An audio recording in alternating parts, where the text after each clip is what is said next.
చాలా ఇష్టంతోని అటవీ పర్యావరణ శాఖ బాధ్యతలు తీసుకున్నానని ఇదివరకు చెప్పిన పవన్ సారు ఇక అప్పటి సంది అడవులను కాపాడుతందుకు అన్ని చర్యలు తీసుకుంటున్నామని కూడా అన్నాడు. అట్లా దున్యాలనే ఎంతో ఇల్వగల్ల ఎర్రచందనం దుంగలను ఇలా స్వయంగా పోయి మరీ చూసిండు. తిరుపతి జిల్లా మంగళంలో అటవీ శాఖ గోడౌన్లో ఉన్న ఎర్రచందనం వివరాలన్నీ తెలుసుకున్నాడు.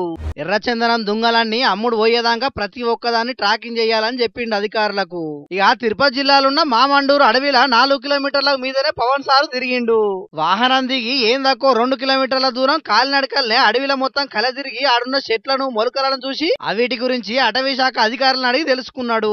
ముఖ్యంగా ఎర్రచందనం, అంకుడు, తెల్లమద్ది, వెదురుతోనట్టుగా ఒక్క శేషాచలం అడవుల్లో మాత్రమే పెరిగే చెట్ల గురించి ఫారెస్ట్ అధికారులను అడిగి వాటి వివరాలన్నీ తెలుసుకున్నాడు.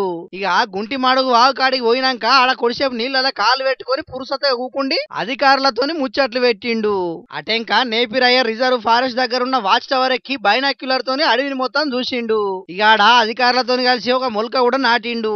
అటెంక ఆడ మీటింగ్ పెట్టి ఎర్రచందనం స్మగ్లింగ్ చేస్తున్న వాళ్ళకి ఇట్లా వార్నింగ్ ఇచ్చిండు. రెడ్ శాండర్స్ ని ఎవరైతే సపోర్ట్ చేస్తున్నారో మీరు స్మగ్లర్స్ కావచ్చు, కొట్టేసే వాళ్ళు కావచ్చు, కింగ్ పిన్స్ కావచ్చు, it's a very firm warning to you all.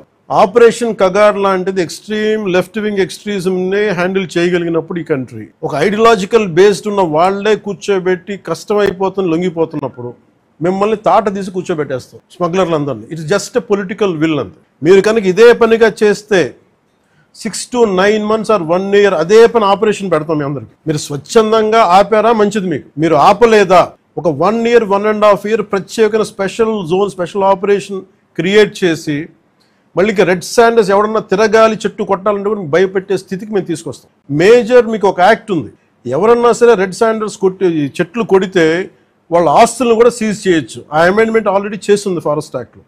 ఎర్రచందనం స్మగ్లర్లు ఇన్నారు కదా చిన్న సీఎం పవన్ సార్ ఇచ్చిన వార్నింగ్. ఇన్ని రోజులు ఏం చేసిర్రో ఏం పోయిందో తెలియదు గాని ఈ కాడికెంచి ఎవరన్నా ఎర్రచందనం చెట్లు కొట్టినా అవిటిని స్మగ్లింగ్ చేసి అమ్మినా సర్కారు మాత్రం కఠిన చర్యలే తీసుకుంటదట. అవసరమైతే ఇన్ని రోజులు సంపాదించుకున్న ఆస్తులను కూడా జప్తు చేసుకుంటారట.